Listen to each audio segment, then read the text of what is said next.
أشهد أن لا إله إلا الله وحده لا شريك له وأن محمدا عبده.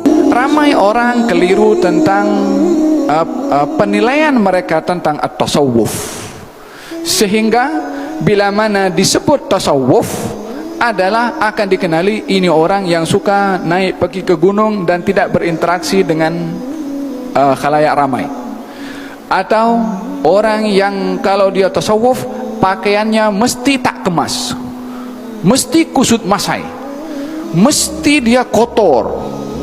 Atau orang yang kalau dengar tentang at-tasawuf adalah yang bercerita tentang masalah al-hulul, apa nama itu, tentang Allah ada dalam jubah, Allah ada dalam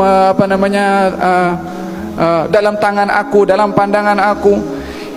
Difahami tentang konsep tasawuf yang ianya merupakan satu ideologi, sebuah fan, sebuah bidang ilmu tersendiri, dinilai dengan segelintir orang yang mendakwa dirinya mutasawwif, yang mendakwa dirinya sebagai seorang ahli tasawuf. Maka orang menilai orang ini yang dianggap mewakili kepada ahli tasawuf, sehingga tasawuf dinilai dengan orang ini. Wah, yang lebih menghairankan, orang ramai percaya. Kita ada akal diberi oleh Allah untuk dipergunakan akal ini supaya tidak jadi orang imma'ah. Apa itu imma'ah? Pak turut. La yakun ahadukum imma'ah, kata Nabi. Jangan kamu jadi orang yang perangainya pak turut. Apa kata? Media kata macam ni, kita kata macam ni.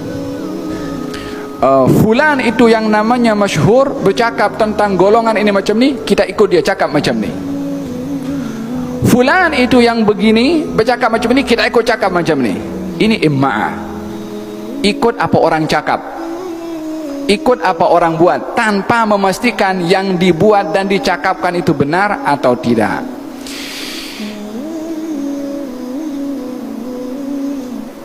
Orang memahami tentang tasawuf keliru karena melihat daripada perbuatan orang yang mendakwa tasawuf yang memang keliru.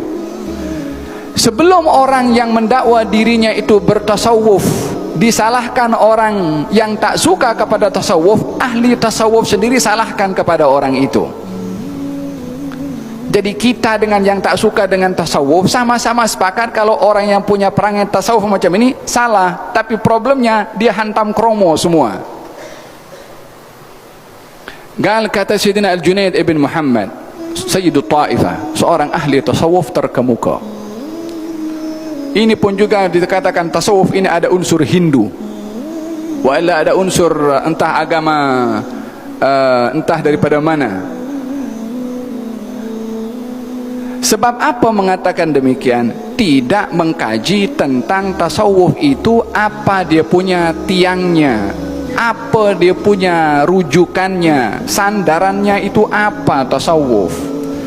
Bila mana tasawuf ini disandarkan kepada orang-orang yang punya perangai seperti orang-orang Hindu, ia akan klaim tasawuf macam orang Hindu. Kalau dinisbahkan tasawuf kepada orang ada unsur-unsur khurafat, karena menilainya tasawuf kepada orang-orang yang khurafat, maka dianggap ilmu tasawuf khurafat. Coba nilai tasawuf mengikut madhab al-Imam Muhammad Junaid ibn Muhammad, Syekh Abdul Qadir Jailani, al-Imam Al-Ghazali.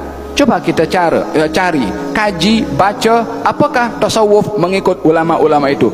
Jangan tengok daripada ulama tasawuf yang menyimpang, yang orang tasawuf sendiri menyalahkan tindakan orang yang mendakwa tasawuf yang bercanggah dengan kaedah-kaedah agama.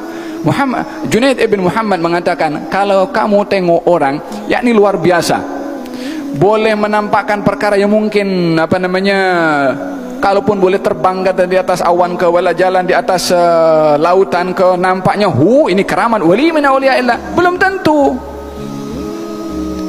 Tukang seher pun boleh buat macam tu. Jangan kamu percaya dengan perbuatan seperti itu sebelum dinilai perbuatannya dengan kitab dan sunnah. Ini yang bercakap imam terkemuka dalam ahli tasawuf. Jangan menilai orang walaupun pakaiannya kusut masai macam orang yang dulunya dikenali orang pakai kusut masai macam orang tasawuf, ataupun kalaunya zuhud umpamanya nampak zahirnya macam tu, sehingga dinilai perbuatannya dengan kitab dan sunnah. Kalau perbuatannya bercanggah dengan kitab dan sunnah, seajaib mana tindakannya tetap salah. Sebab yang dinilai bukan daripada zahir perbuatan, tapi perbuatan itu amalannya dinilai dengan kitab dan juga as-sunnah. Ya, tapi banyak orang-orang tasawuf itu yang menyimpang, yang dia merepek. Ya memang dalam banyak ilmu hadis, dalam banyak ilmu fan atau bidang-bidang ilmu yang merepek pun banyak.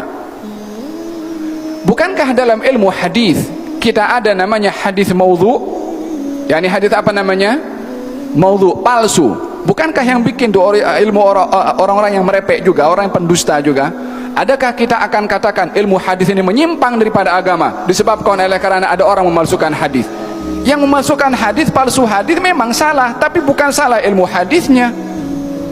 Dalam ilmu kalam, dalam ilmu tafsir, banyak orang menafsirkan riwayat-riwayat Israiliyat yang terkait dengan ilmu tafsir. Adakah akan dikatakan ilmu tafsir salah karena adanya orang meriwayatkan riwayat-riwayat Israiliyat? Yang salah yang meriwayatkan, ilmu tafsirnya itu penjelasan tentang Al-Quran.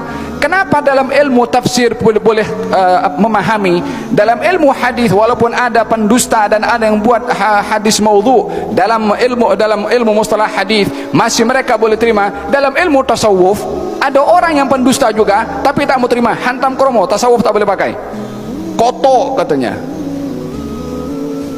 Ilmu hadis boleh terima, ilmu tafsir boleh terima, tasawuf tak boleh terima. Al-kail bimikyalain kata orang Arab. Apa itu? Menimbang sesuatu sama tapi timbangannya beza. Yang satu timbangannya bagus, yang satu rosak. Mana boleh nampak timbangan itu betul?